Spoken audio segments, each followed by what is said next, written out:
Welcome to tonight's tale, a fairy tale theater podcast. We are going through every episode of Shelley Duvall's Fairy Tale Theater in alphabetical order.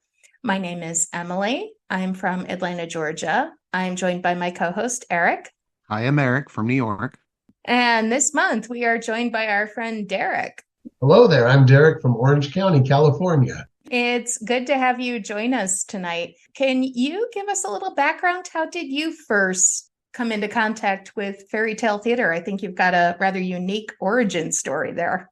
So I did first encounter it when it was airing on television, probably later in the series run. I would have been very young at the time, but I remember liking it. It wasn't until a few years later when the local library was selling a used copy of Snow White, and I wanted it. My mom bought it for me, and I took it home and I watched it, and I really enjoyed it. And not long after that, we got an ad for one of those Columbia House membership subscriptions. Remember those? And this was for the Fairy Tale Theater Complete series of, I don't know, was it 24 video cassettes? And it was those beautiful Playhouse video matching Yes. VHS boxes with sort of the storybook opening on the front of it. I remember those. So it was at that point that my dad got really gung-ho about this and told us, I was in those shows when they made them. I go, what? You never knew that? I had not known it, not until we started getting the videotapes. And so, yes, he made very sure to point out whenever a new tape would arrive, if it was an episode he was in, he was an extra. It was a very, side hustle kind of thing, doing extra work. And he'd point himself out to us, so I can spot him in the episodes that I know he was in, which would be The Emperor's New Clothes, The Boy Who Left Home to Find Out About the Shivers, and tonight's episode, The Princess Who Had Never Laughed. That's such a wonderful story. I love it. And yes, we are reviewing tonight The Princess Who Never Laughed. Eric, do you have the background on this episode? Yes, The Princess Who Had Never Laughed aired on August 11th, 1986. It was season 5, episode 2, so towards the end of the series. And it was actually taped September 10th, 1984 to September 14th, 1984. It was taped in 84 and it didn't air until 86. Yep. Wow. That's interesting. Kind of cool, right? Interesting. Yeah. I wonder why they were saving it, or maybe they weren't planning to not air it at all. And you also have Mark Cullingham, who is the director, and the writer was David Felton. Very cool. I do find it interesting. Normally, I don't hear that big of a lag time between filming time and airtime, 2 years. I'm sure there's a story there. So what is the first thing that springs to mind when you think of this episode? Derek, I'm going to start with you. Well, I'll be perfectly honest. Going strictly off of my recollection from this episode as a child, my first impressions were that this was one of the more boring ones. I didn't particularly care for it as a kid. Same. I would have to say the same. It was not one of my favorites. But now looking back on it, I have a little more appreciation for it. I do really like Ellen Barkin, so it's kind of cool to see her as a princess. She didn't get to play anything like that really in her career. Yeah. And it was very, I now have a further respect for her in this episode because she did actually go on Watch Weapons Live with Andy Cohen. Oh, I remember that. Yeah, it was around the time that Shelley went through that awful interview with Dr. Phil.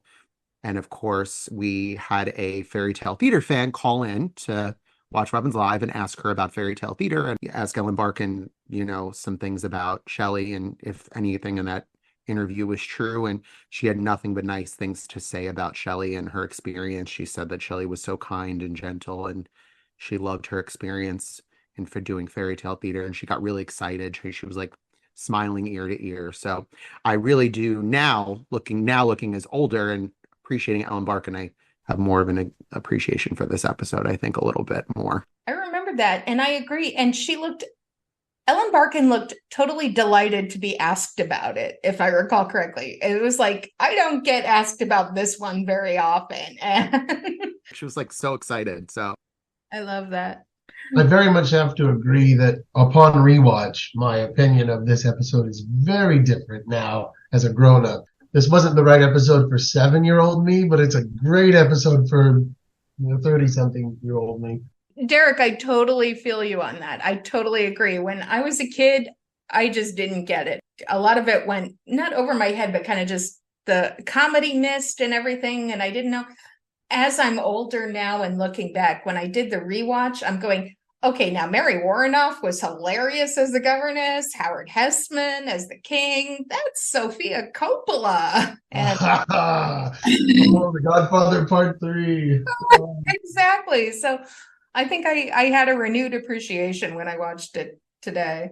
How familiar are you with the source material, the original fairy tale? Now, this time I think we're going to have kind of a unique answer to this question because it's my understanding that this really isn't based on one fairy tale. I think it's a unique situation where it's based more on a character.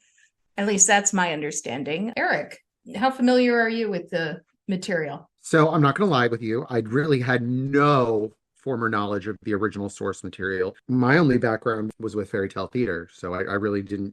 That's where it started for me. But as far as the source material goes, I did look it up. One of the stories that it's based on is a Russian folk fairy tale called The Princess Who Never Smiled. Right. So that one would be, that one would be the one that I actually did reread for this episode recap.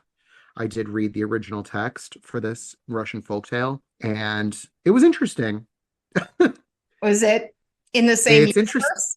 It's interesting to read a folktale where the title is The Princess Who Never Smiled, and you really don't see her very much in the story.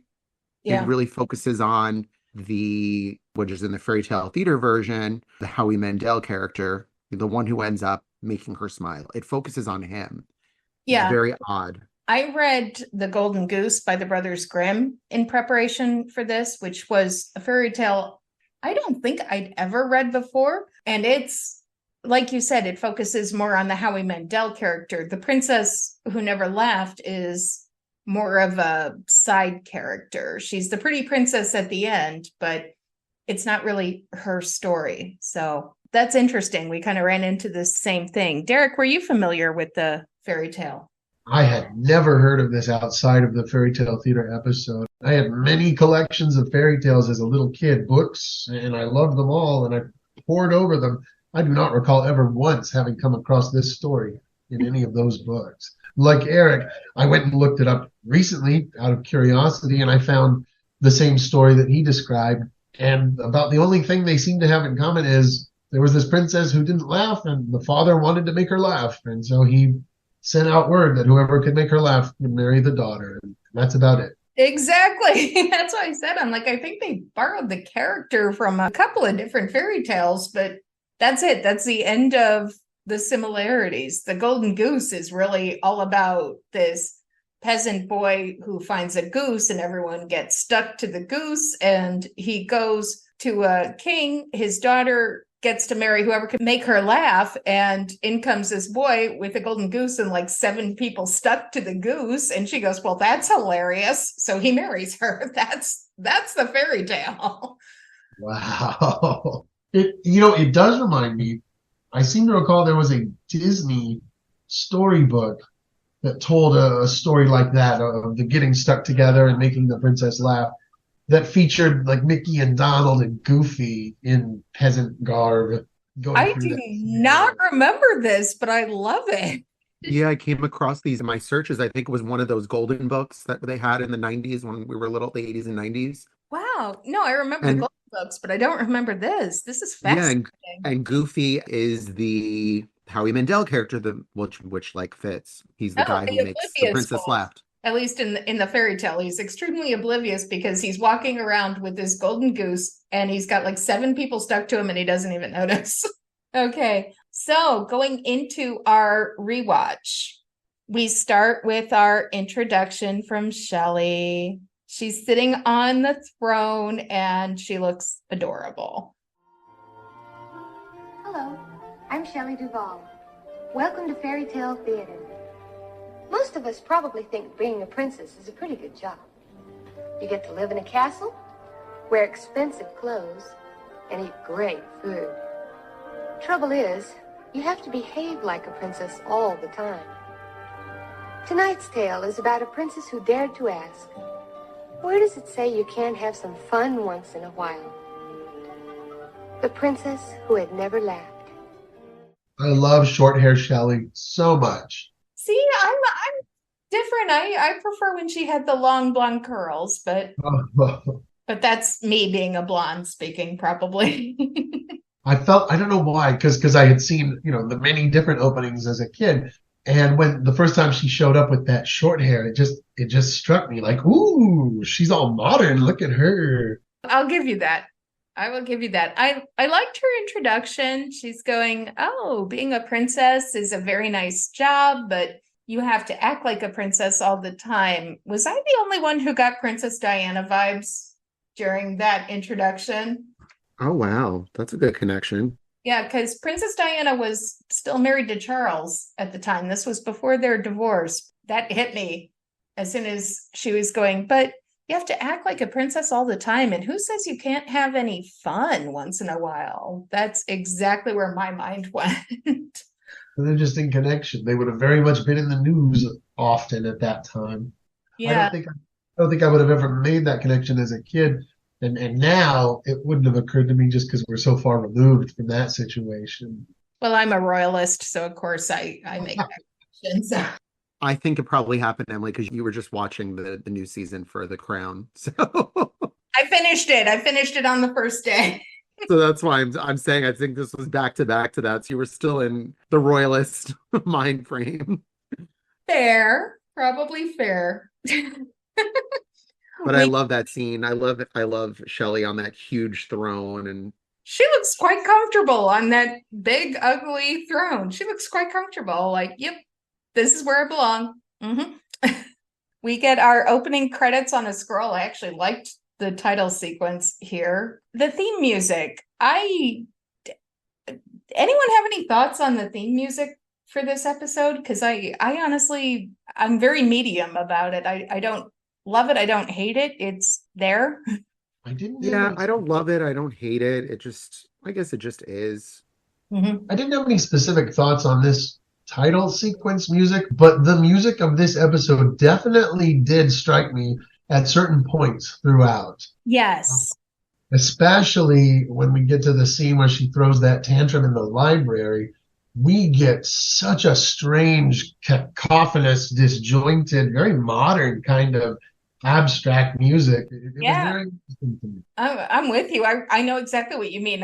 I wrote down Psycho in my notes. I'm like, it's like the score from Psycho. It came from nowhere and it stops abruptly and you went, what just happened? We get our opening credits and I was just reviewing the supporting actors in this. Barry Ingham. I forgot he was in this. He was in Emperor's New Clothes. Us 80s kids, we already talked about it. He was Basil of Baker Street in The Great Mouse Detective. I completely forgot that he played the tutor in this episode. Who was he in The Emperor's New Clothes? Minister of Finance. Was he? Yeah. Wow, he looks so different here. Yeah, he did look different. He was underneath a bad wig and a bad beard pasted on him, but yeah, same. And Jim Stahl was the other one I forgot was in this. I remember him from Mork and Mindy. Am I the only one that remembers him from Mork and Mindy? Moving on, we get our introduction by our narrator. Eric, you said you recognized the narrator. I recognize that voice right away, like in 2 seconds. I knew that voice right away. Mr. Feeney from Boy Meets World. That's William Daniels. Yes. Absolutely. Who's still with us. He's still here. He's doing his thing. And yeah, the right away I heard that voice, I was like, oh my God, that's Mr. Feeney. Now, back then when I saw this, I think I was very, very young. I think this was pre me watching. It was definitely pre Boy Meets World days when I probably first saw this episode. And yeah, it wasn't one I like to revisit. So I just noticed that now on my rewatch.